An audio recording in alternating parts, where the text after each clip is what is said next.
में पिछली Bible study में हमने इब्रानियों का 6 अध्याय उसके पहले पद के ऊपर गौर किया था और साल के शुरू में ही हमारा ध्यान परमेश्वर ने इस पद के ऊपर लेके आए जहां लिखा है कि हम परफेक्शन की ओर बढ़ें, सिद्धता की ओर बढ़ें। Let us move beyond elementary teachings about Christ. और जब हम इस एलिमेंट्री टीचिंग को पार कर चुके होंगे, जो मैंने आपको पिछले दफा समझाई थी, तब हम सिद्धता की ओर बढ़ेंगे। आइए हम प्रार्थना करें। हमारे जीवित महान और अत्यंत दयालु स्वर्ग पिता, वचन आपका है, सिखाने वाला पवित्र आत्मा है, और जितने हम एक साथ मिलकर आपके वचन को सुन और सीख रहे हैं,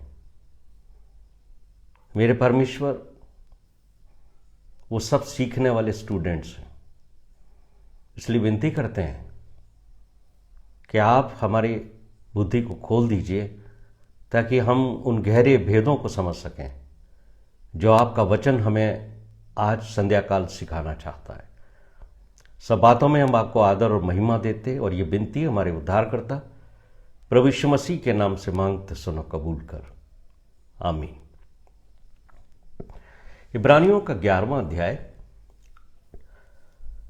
39 से 40 पद पढ़ा गया और इब्रानियों का 12वां अध्याय 1 से 4 पद पढ़े गए। मैं तो चाहता हूं कि आप इब्रानियों के 11वें चैप्टर को बार बार पढ़ें। जब हम इस चैप्टर को पढ़ते हैं तो बहुत से विश्वासियों के जीवन को हम देखते हैं और एक बड़ी लंबी लिस्ट हमने यहां देखी है। उन विश्वासियों की लिस्ट है वो जिन्होंने विश्वास से अपना जीवन शुरू किया और विश्वास से आगे बढ़ते चले गए और खुदा पर भरोसा रखा और उसको प्रसन्न किया। और हम जो आज के युग के विश्वासी हैं, उनके जीवन में बड़े बड़े कामों को देखते हैं।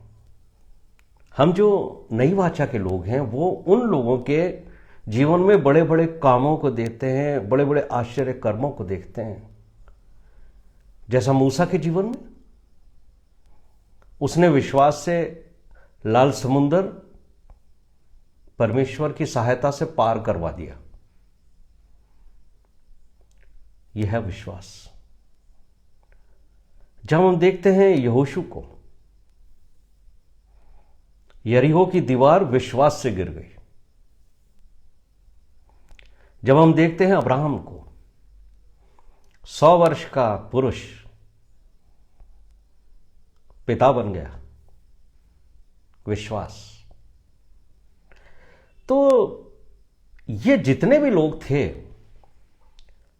उन्होंने विश्वास से जीवन शुरू किया और विश्वास से आगे बढ़ते चले गए और पीछे नहीं देखा। नूह को देखिए, क्या विश्वास है। एक बूंद बारिश नहीं गिरती थी, लेकिन विश्वास रखा और जहाज बना दिया। लेकिन मेरे प्रिय भाइयों और बहनों, 11वां अध्याय इब्रानियों का जितना विश्वास को प्रदर्शित करता है, ये सब बाहरी चिन्ह है। यानी जितने लोगों के बारे में यहां बड़ी बड़ी गवाहियां लिखी हैं, उनकी विटनेसेस लिखी हैं, ये सब बाहरी चिन्ह हैं जो दिखाई देते हैं। इसलिए क्योंकि वो दिखाई देते थे, इसलिए उनके विश्वास के ये प्रतीक चिन्ह हैं। लेकिन जब आप इस अध्याय के अंत में पहुंचते हो, यानी इब्रानियों के 11 अध्याय उसके 40वें पद में, तो वहां नई वाचा के लोगों के लिए एक बड़ी ही अद्भुत बात लिखी, जो आज का हमारा थीम है। और वहां लिखा है इब्रानियों 11 चैप्टर वर्स 40, परमेश्वर ने हमारे लिए, कौन, किन के लिए? हमारे लिए, हम जो नई वाचा के लोग हैं, पहले से एक उत्तम बात ठहराई है। अगर आप इंग्लिश के बाइबल पढ़ो और NIV वर्जन पढ़ो तो वहां लिखा है, since God had plan something better for us, something better for us. उन लोगों को, जो पुरानी वाचा के लोग थे, उनको अच्छा स्वास्थ्य, बहुत सारे बच्चे, सांसारिक, उनको धन संपत्ति, इस सब का आश्वासन था। आप सोचेंगे इससे ज्यादा क्या बेटर हो सकता है कि मैं अच्छा रहूं, स्वस्थ रहूं, कोई बीमारी मुझ पर ना आए, संसार की धन संपत्ति सबको मुझे मिले। इससे बेटर क्या हो सकता है? और ओल्ड टेस्टमेंट के लोग सपने देखते थे, परमेश्वर सपनों में बात करता। मूसा पहाड़ पर जाता था, थंडर, लाइट्स देखता था।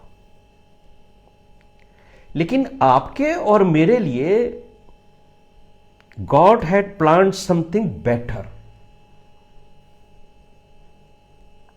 पूरा चैप्टर विश्वासियों के विटनेसेस का है, और हमें अच्छा लगता है जब लोग हमें, हमारे सामने विटनेसेस देते हैं अपनी। लेकिन इब्रानियों का लिखने वाला कहता है कि परमेश्वर ने तो इन सब की गवाहियां जो यहां लिखी हैं, उनसे भी बेटर प्लान दिए हैं हमारे लिए, और ये पहले से परमेश्वर ने हमारे लिए रच दिए। बाइबल हमें सस्पेंस में नहीं रखती है कि वो बेटर चीज क्या है, वो बेटर प्लान क्या है। लेकिन इसके पहले मैं एक बात और शेयर करना चाहता हूं आपको, कि अगर आप 11वें अध्याय को पढ़ के यहीं रुक जाओगे तो आपको वो बेटर प्लान पता ही नहीं पड़ेगा। इसलिए परमेश्वर के एक बहुत बड़े सेवक, एक बहुत बड़े बाइबल टीचर ने जो बात कही, उससे मैं बहुत प्रभावित हुआ, मैंने सीखा उससे, और मैं आपसे साथ शेयर करना चाहता हूं कि बहुत सारे लोगों के मन में होती है एक चैप्टर रोज पढ़े, चैप्टर पढ़ने के बाद वो दूसरे दिन चैप्टर पढ़ते हैं।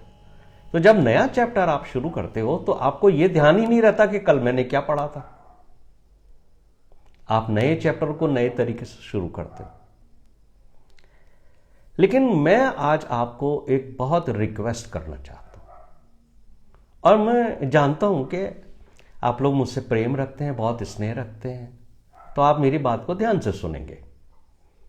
मैं चाहता हूं कि जब भी आप कोई चैप्टर पढ़ना शुरू करें तो पहले उसकी लास्ट, प्रीवियस जो चैप्टर है उसकी लास्ट 5-6 वर्स पढ़िए, फिर उस पूरे चैप्टर को पढ़िए, और उसका जो नेक्स्ट चैप्टर है उसकी भी 4-5 वर्स पढ़िए, ताकि आपको यह मालूम हो कि परमेश्वर ने आगे के चैप्टर्स में आपके लिए क्या भेद रखे हैं, और आपको अमेजिंग चीजें पढ़ने को मिलेंगी। दरअसल ये जो डिवीजन ऑफ वर्सेस है ना, जो चैप्टर्स में डिवाइड कर दिए गए, it is not the work of the Holi spirit, it is a work of human. जब शुरू में ये पत्रियां लिखी गई, जैसे पौलुस ने पत्री लिखी, पतरस ने पत्री लिखी, इब्रानियों की पत्री लिखी हुई है, इनमें वर्सेस नहीं थी, ये लेटर हैं, और लेटर में न तो पैराग्राफ होते हैं और न ही वर्सेस होती हैं। शुरू से आखिर तक जब आप अपने प्रियजन को लेटर लिखते हैं तो पूरा लिखते हैं और पूरा ही पढ़ते हैं। ऐसा नहीं है कि हम 4-4 पैराग्राफ बना के लिखें, वो नहीं। पर ये क्यों हो गया उस पर हम नहीं जाएंगे, लेकिन हम सीखेंगे इससे। मैं जो बात आपसे कहना चाह रहा हूं आज वो ये है कि आप 11वें अध्याय को पढ़ने के बाद जब इसके अंत में आते हो तो आपको मालूम पड़ता है कि God had planned something better for us. अरे वाह, उन लोगों का जिनके विश्वास को देखकर हम सीखते हैं, हमारा विश्वास दृढ़ होता जाता है, हम बहुत सारी चीजें उनसे सीखते हैं। उनके विश्वास से भी ज्यादा अच्छी चीज परमेश्वर ने हमारे लिए रखी है। और जब आप 11वें चैप्टर के साथ शुरू करते हो तो वहां लिखा है, इस कारण जबकि गवाहों का एक ऐसा बड़ा बादल हमें घेरे हुए। अगर आप 11वां अध्याय पढ़कर बंद कर दोगे और 2-3 दिन के बाद आप 12वां अध्याय पढ़ोगे या 12वां अध्याय शुरू करोगे, तो आपको यह मालूम नहीं पड़ेगा कि ये जो बात लिखी है पहले पद में कि गवाहों का एक ऐसा बड़ा बादल हमें घेरे हुए, ये कौन सी गवाह हैं, कौन लोग हैं जिनके विटनेसेस ने हमारे को चारों तरफ से घेर रखा है। इसलिए जब आप 11th चैप्टर के बाद 12th चैप्टर के कुछ वर्सेस पढ़ेंगे तो आपको मालूम होगा कि 11वें अध्याय में जितने परमेश्वर के पुराने वाचा के समय के फेथ के चैंपियंस हैं, मैं कहता हूं ये फेथ के चैंपियंस थे। ऐसा जबरदस्त फेस आज हमारे पास कितनों के पास है ये तो परमेश्वर ही जानता। लेकिन ये, और अब्राहम के लिए तो चैंपियन कहा गया, वो फेथ का चैंपियन था, कुछ नहीं है उसके सामने। और खुदा ने कहा निकला। और मैं सारा को बहुत बहुत आदर देता हूं। उन्होंने कभी ये नहीं पूछा अब्राहम से कि ये तुम्हारा कौन सा खुदा है जिसके पीछे जा रहे हो, लेकिन उसने कहा नहीं, मेरे पति का परमेश्वर उसे सही स्थान पे लेके जा रहा है, मुझे मेरे पति के साथ रहना है। तो यहां पर जो पद हम पढ़ रहे हैं वो पद मुझे और आपको बताता है, इस कारण जबकि गवाहों का ऐसा बड़ा बादल हमें घेरे हैं। तो अब हमें क्या करना है? क्योंकि ये जो सारे विश्वासी लोग हैं 11वें अध्याय में जिनकी बड़ी चर्चा है, ये तो अब स्वर्ग में चले गए, लेकिन इनकी विटनेसेस आज भी मेरे और आपके आत्मिक जीवन को ऊपर बढ़ाती और हमें एनकरेज करती हैं। लेकिन इब्रानियों का लिखने वाला मुझे और आपको एक विजन देता है, वो एक दर्शन की बात कहता है। वो कहता है हर एक रोकने वाली वस्तु और उलझाने वाले पाप को दूर करके वह दौड़ जिसमें हमें दौड़ना है, धीरज से दौड़े। पहली बात तो उसने उन गवाहियों की बात की, विटनेसेस की बात की। अब वो हमसे कहते हैं कि देखो, जब तुम अपने आत्मिक जीवन में दौड़ने लगोगे तब याद रखना कि हर एक रोकने वाली वस्तु और उलझाने वाले पाप जो हैं वो तुम्हें उस दौड़ में दौड़ने से रोकेंगे। क्योंकि आपकी जो दौड़ है, नई वाचा के लोगों की जो दौड़ है, वो दौड़ जो है परमेश्वर ने अनंत जीवन की हमें दी। और शैतान नहीं चाहता, वो हमें डिस्करेज करता है। शैतान नहीं चाहता कि हम अनंत जीवन में प्रवेश करें, इसलिए वो ऐसी ऐसी उलझाने वाले पाप हमारे सामने डालता है, रोकने वाली बातें रखता है। इसलिए यीशु मसीह ने एक बड़ी अच्छी बात कही थी। अगर आप मेरे साथ निकालें लूका का 21वां अध्याय उसके 28वें पद में, तो यहां पर लूका 21:28 में यीशु मसीह कहते हैं कि जब तुम अंतिम समय की चर्चाएं सुनो ना, लोग तुम्हें बताएं देखो चिन्ह आ रहे हैं, ये चमत्कार हो रहे हैं, सारी तरह की बातें, और आज हम सुनते हैं, सीखते हैं, देखते हैं, और चारों तरफ चर्चा है यीशु मसीह के द्वितीय आगमन की। तो यीशु मसीह कह रहे हैं कि जब अंतिम दिनों में होने वाली घटनाओं को अपने चारों तरफ होते हुए देखो ना, तो सीधे होकर अपने सिर ऊपर उठाना, सीधे खड़े होना, और अपने सिर कहां उठाने? ऊपर उठाने। ऊपर किसको देखोगे आप? जहां आपको जाना है, जो आपका डेस्टिनेशन है। क्यों? क्योंकि तुम्हारा छुटकारा निकट होगा। यह बात यीशु मसीह ने कही। जब आप सीधे खड़े होकर ऊपर की तरफ देखोगे तो आपकी आशा अपने प्रभु यीशु मसीह की ओर होगी। लेकिन अगर आप नीचे देखोगे खड़े होकर तो आपको संसार दिखाई देगा। और संसार जो है, जब आप संसार की तरफ देखोगे तो वह आपके मन में संसार की उन लुभावनी वाली वस्तुएं जो आपने एकत्रित की हैं, जिनसे आपको मोह है, आपकी धन, आपकी संपत्ति, आपके बंगले, आपकी गाड़ियां, आपके गहने, आपकी अच्छी अच्छी साड़ियां, सूट आपके, ये आपको उस दौड़ में दौड़ने से रोकने लगेंगे। और इस दौड़ में जो रोकने वाली वस्तु है वो आपको लूत के जीवन में दिखाई देगी।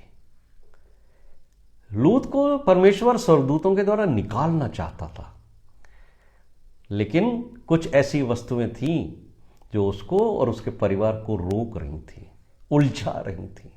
इसलिए यीशु मसीह ने अपनी टीचिंग में एक बार कहा है, लूत की पत्नी को स्मरण रखना। मैं आपको ये होमवर्क देता हूं, आप ढूंढिए कि ये पद कहां है।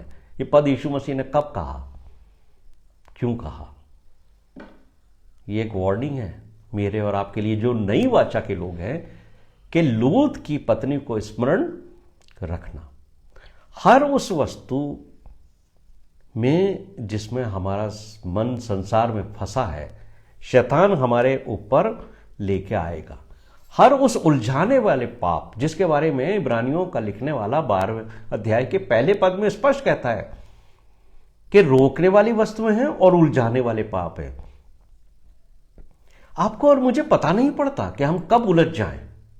यदि हम ऊपर देखेंगे तो ऊपर की चीजों में वो हमें उलझा नहीं सकेगा, लेकिन अगर हम नीचे देखेंगे संसार की तरफ, वहां उसके पास बहुत जाल है। और दाऊद के जीवन में ये हो गया। दाऊद अपने महल की छत पर है, कितना ऊंचा है, वहां से तो उसको और ऊपर ही देखना था, लेकिन शैतान ने उसको क्या दिखाया, वो उलझाने वाली वस्तु, वो उलझाने वाला पाप, जिससे वो पाप में गिर सकता है। और इतने ऊपर से भी शैतान ने दाऊद को बैतशेबा दिखाई। मेरे कहने का मतलब है कि संसार में जिस वस्तु के लालच में, जिस वस्तु से हम उलझ सकते हैं, जिसके द्वारा शैतान हमें पाप में गिरा सकता है, वो चीज शैतान हमारी आंख के सामने रखे रखता है। और हम उसे इसलिए देखते हैं कि हमने यीशु मसीह की बात पर ध्यान नहीं दिया।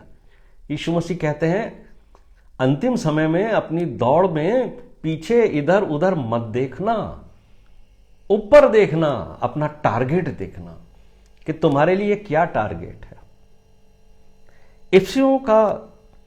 इब्रानियों का जो बाप है, ये बड़ा ही खूबसूरत बाप है और बहुत ही अच्छी बात वो कहता है यहां पे। वो दौड़ जिसमें हमें दौड़ना है, धीरज से दौड़ें। ओल्ड टेस्टमेंट के ये पुरानी वाचा के जितने भी चैंपियंस को आपने देखा, 11वें अध्याय के 39वें पद में इनके लिए बड़ी अजीब बात लिखी है और इसको पढ़ के बहुत सारे लोग डिस्करेज होते थे। क्या लिखा है वहां कि हमने उनकी बहुत सारी अच्छी अच्छी गवाहियां तो सुनी है, लेकिन लिखा है तो भी उन्होंने प्रतिज्ञा की हुई वस्तुएं को ना पाया, उनको प्रतिज्ञा की हुई वस्तुएं नहीं मिली। जब उनको प्रतिज्ञा की हुई वस्तु नहीं मिली तो कई लोग सोचते हैं फिर हमारा विश्वास का क्या होगा। अरे ये तो फेथ के चैंपियंस हैं, इन्होंने जिस चीज के ऊपर विश्वास किया वो इनको नहीं मिला तो हमारा क्या होगा। ये बड़ा भेद भरा पद है। क्या चीज नहीं मिली अब्राहम को? अब्राहम तो विश्वास से आगे बढ़ाना है। क्या कहा था परमेश्वर ने अब्राहम को?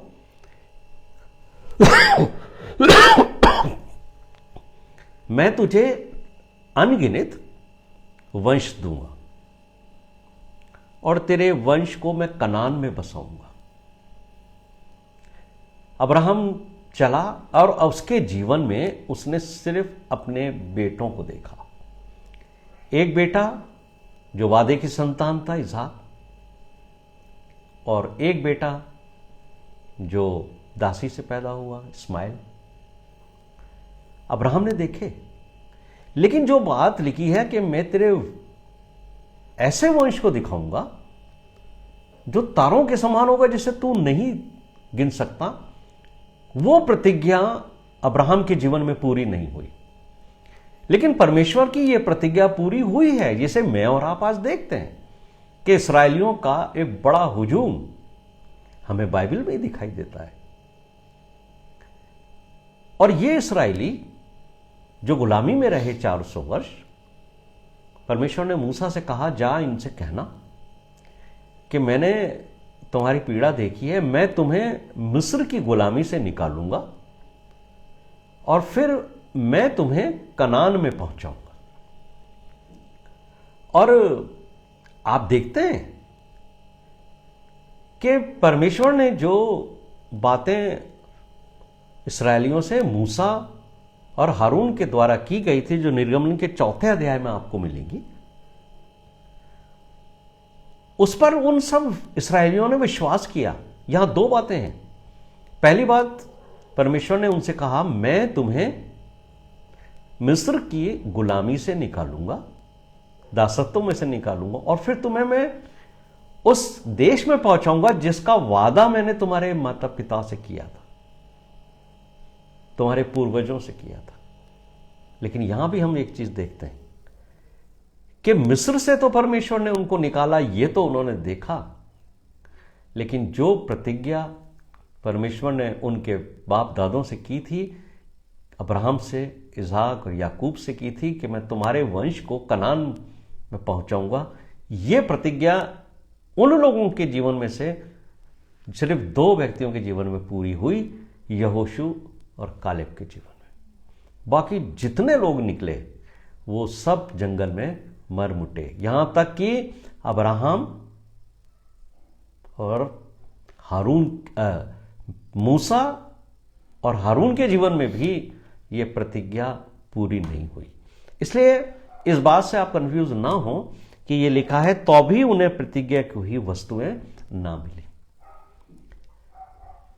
लेकिन मुझे और आपको किस चीज पे फोकस करना है?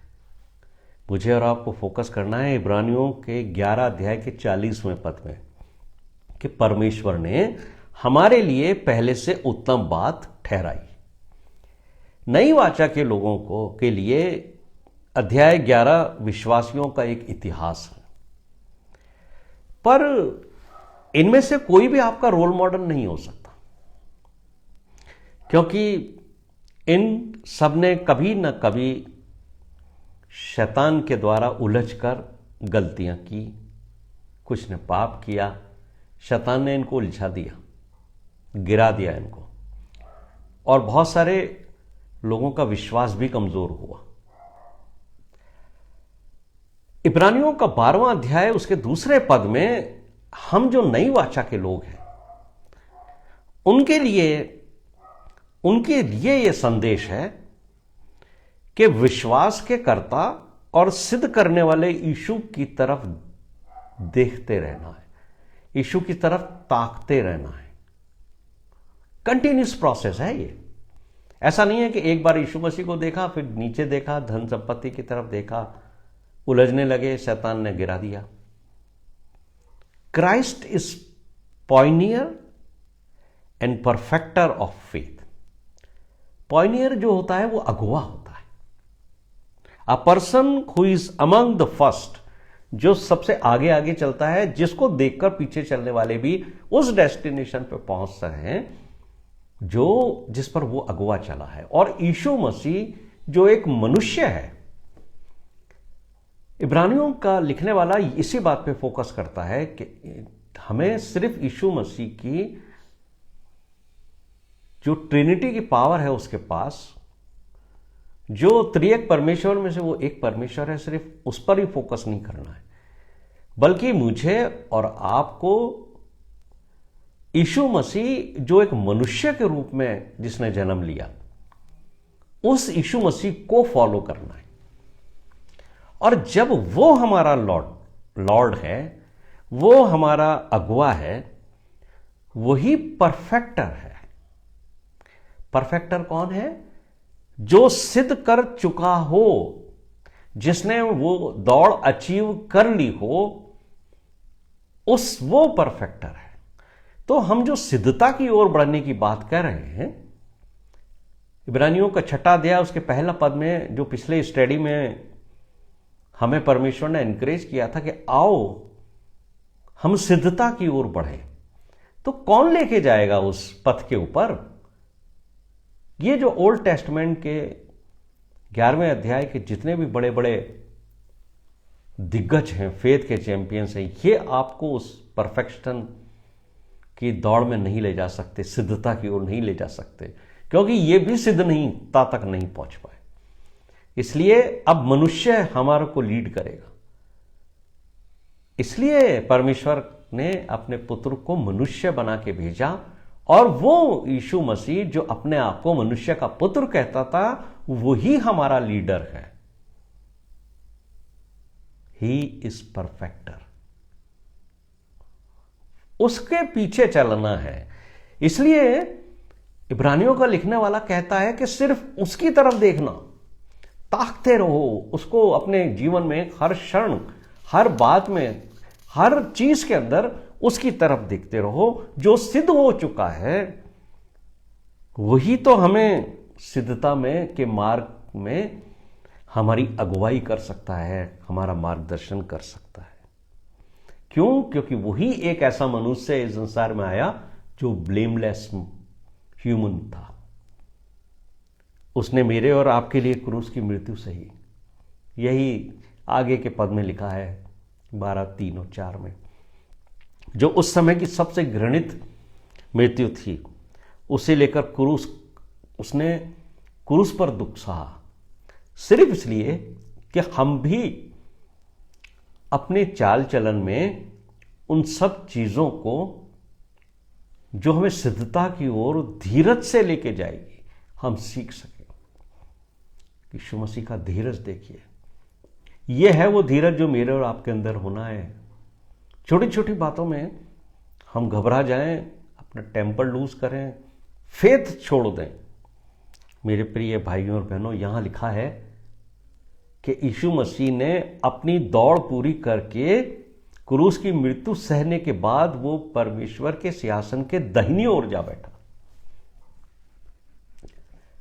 अभी पिछले दिनों मेरे एक भाई ने एक सवाल किया, बड़ा इंटरेस्टिंग क्वेश्चन, कि यीशु मसीह संसार से जब स्वर्ग में गए तो वो परमेश्वर के दाहिनी ओर क्यों बैठे, बाईं ओर क्यों नहीं बैठे? वो बाईं ओर भी बैठ सकते थे। ये क्या भेद है?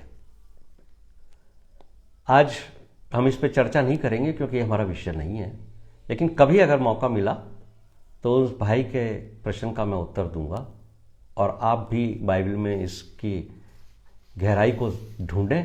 परमेश्वर का पुत्र यीशु मसीह अपने मिशन को पूरा करके क्यों दाहिनी ओर जाकर बैठा? तो इब्रानियों का 12वां अध्याय उसके 3 पद में लिखा है, इसलिए उस पर ध्यान करो। और जब उस पर ध्यान करेंगे तो हमें संसार का कोई मनुष्य दिखाई नहीं देगा। शैतान की तो कोशिश होती है कि वो आपको आसपास के मनुष्यों को दिखाए। इब्रानियों का लिखने वाला एक बहुत बात के ऊपर एम्फेसिस करता है, तुम्हारे विश्वास के कर्ता को ताकते रहो, निरंतर लगातार देखते रहो। क्यों? क्या किसी मनुष्य को देखने के लिए इच्छा नहीं होगी? क्यों मना करते हैं ये कि किसी मनुष्य को मत देखो? यह है भेद की बात। क्योंकि जैसे ही मैं और आप किसी मनुष्य को देखते हैं ना, चाहे हम चर्च में हो, चाहे हम क्वायर में हो, चाहे हम ऑफिस में हो, देखते ही कंपैरिजन शुरू होता है। और स्पिरिचुअल लोगों के बीच में भी शैतान, जैसे ही हम किसी दूसरे व्यक्ति को देखते हैं, हमारे मन में ये भावना पैदा होने लगती है कि I am more spiritual than him. और ये बड़ा खतरनाक वेपन है शैतान का, जिसमें मनुष्य ये सोचने लगता है कि मैं दूसरे मनुष्य से उत्तम हूं। और ऐसे ही आप ये सोचते हो, लेकिन सोचोगे कब? जब आप किसी को देखोगे, और देखते ही शैतान आपके मन में कंपैरिजन पैदा करता है, कंपटीशन पैदा करता है। आज के युग में जो मोटिवेशनल स्पीच देने वाले हैं वो तो आपको यही सिखाएंगे कि दूसरों से कॉम्पीट करो और आगे निकलो। लेकिन परमेश्वर का वचन मुझे और आपसे कहता है कि इनकी तरफ देखो ही मत, क्योंकि इससे तुम्हारे मन में घमंड पैदा होगा। याद है आपको, यीशु मसीह ने एक उदाहरण दिया था कि दो व्यक्ति आए आराधना के अंदर, आराधनालय में, और प्रार्थना करने लगे। आपको मालूम है किस बात पे यीशु मसीह ने फोकस किया? क्योंकि जैसे ही उस व्यक्ति ने, जो फरीसी था, दूसरे को देखा, उसकी आंखें परमेश्वर से हट गईं। और जब आप आराधनालय में हो, जब आप वर्शिप में हो, यीशु मसीह के अलावा अगर आपने किसी की तरफ भी निगाह देखी, शैतान आपको 100% उलझा देगा। इसलिए हमारे बुजुर्ग कहते थे कि वर्शिप के लिए जाओ, आराधनालय में जाओ, तो अपनी आंखें बंद करके सिर्फ परमेश्वर को मेडिटेट करो, क्योंकि तुम उससे मिलने आए हो, इंसानों से मिलने नहीं आए हो कि उनकी तरफ देखो और उनसे बातें करो या मुस्कुराओ। मेरे प्रिय भाइयों और बहनों, ये कंपैरिजन हमारे अंदर घमंड पैदा करता है, दूसरों के लिए हमारे मन में ईर्ष्या पैदा करता है। अगर वो व्यक्ति हमसे आगे है तो जैसे ही वो वहां आएगा, उसको देखकर आपके मन में कड़वाहट होगी, ईर्ष्या पैदा होगी। कुछ लोग दूसरों को से बेहतर दिखने के लिए हिपोक्रेसी करने लगते हैं, दिखावा करना शुरू करते हैं। ये सब बातें हुई क्यों? क्योंकि हमने अपनी आंखें परमेश्वर से, हमारे प्रभु यीशु मसीह से हटाकर संसार पर देख ली। छोटी छोटी बातें, इसकी साड़ी मेरी साड़ी से सफेद क्यों? ये एक एडवर्टाइजमेंट चला था जब रिन शुरू हुआ था। ये आपको दूसरों की तरफ देखने को मजबूर करता है। लेकिन मेरे प्रिय भाइयों और बहनों, ये दौड़ वो है जिसमें अगर आपने दूसरे को देखा तो आप उस पदक को नहीं पा पाओगे जिसके लिए आप भाग रहे हो। इसलिए इब्रानियों का 12वां अध्याय उसके पहले पद में इब्रानियों का लिखने वाला कहता है, आओ। कितनी खूबसूरत बात है। ये पवित्र लोगों के लिए, नई वाचा के लोगों के लिए कहा है, आओ, रोकने वाली वस्तु और उलझाने वाले पाप को दूर करके दौड़ना है हमें। और एक व्यक्ति जब दौड़ना शुरू करता है, आपने देखा हो मैराथन वगैरह और बड़ी बड़ी जो ओलंपिक के अंदर रेस होती है, उनके अंदर आपने किसी धावक को, दौड़ने वाले को अपने सिर के ऊपर कोई बोझा उठा के भागते देखा? आपने उसको ऐसे भारी कपड़े उठाए हुए देखा कि उसने बड़े भारी भारी कपड़े, जूते भारी पहन रखे हैं और उससे वो दौड़ रहा है? मेरे प्रिय भाइयों और बहनों, यदि हम इस दौड़ में उन जंजीरों में बंधे हुए हैं जो हमारे अंदर घमंड पैदा करती है, कड़वाहट, दिखावा पैदा करती है, तो याद रखिए कि ये जंजीरें हमें उस दौड़ में उलझा के रख देंगी। इसलिए बार बार इब्रानियों का लिखने वाला कहता है, ताकते रहो उसको जो तुम्हें सिद्धता में बढ़ा सकता है, जो खुद सिद्ध हो चुका। अगर आप सोच लीजिए, अगर एक रेस के अंदर एक धावक 20 किलो बाट अपने हाथ में, 10 किलो एक हाथ में, 10 किलो एक हाथ में लेके दौड़ेगा तो कितने दूर तक दौड़ पाएगा? यदि उसके कपड़ों में बड़ा वजन बांध दिया जाए, उसके सिर पे बंधन रख दिया जाए और कहा दौड़ो, क्या करता है वो कुछ भी नहीं रखता है। इतने लाइट कपड़े पहनते हैं वो कि अगर आप उसका वजन देखो उन कपड़ों का, तो मैं सोचता हूं 100 ग्राम भी नहीं होगा, क्योंकि दौड़ में वो कपड़े भी उनको बाधा उत्पन्न करते हैं। और मैं और आप अनंत जीवन की दौड़ में यीशु मसीह के पीछे चल रहे हैं, और अभी हमारे अंदर, हमारे जीवन में उलझाने वाले पाप, उलझाने वाली बातें, उलझाने वाली वो सब चीजें हैं जो हमें यीशु मसीह की प्राइमरी टीचिंग से ही प्राप्त करके आगे बढ़ जाना चाहिए था। पिछली दफा हमने यही तो किया, यही तो सीखा था कि हम यीशु मसीह की टीचिंग्स की उन बातों को जो प्राइमरी टीचिंग्स हैं, एलिमेंट्री टीचिंग्स हैं, अरे एलिमेंट्री LKG UKG से पास होकर ही तो हम आगे जाएंगे, वरना अगर हम उस क्लास को पास नहीं करेंगे और दौड़ने लगेंगे तो हमारे पांव उलझे रहेंगे और हम सिद्धता की ओर नहीं बढ़ पाते। मेरे प्रिय भाइयों और बहनों, अनंत जीवन की दौड़ बड़ी लगन से दौड़नी है। आपको कोई वजन नहीं रखना है, और वजन हटाने के लिए इंसान पर से नजर हटानी पड़ेगी, और उत्साहित होने के लिए अपने उद्धारकर्ता प्रभु यीशु मसीह की तरफ देखना होगा। वही तुम्हें उत्साहित करेगा, वही तुम्हें दौड़ाएगा, और वही तुम्हें उस स्थान पर पहुंचाएगा जिसका वादा नई वाचा के लोगों को किया गया है, और वो है अनंत जीवन।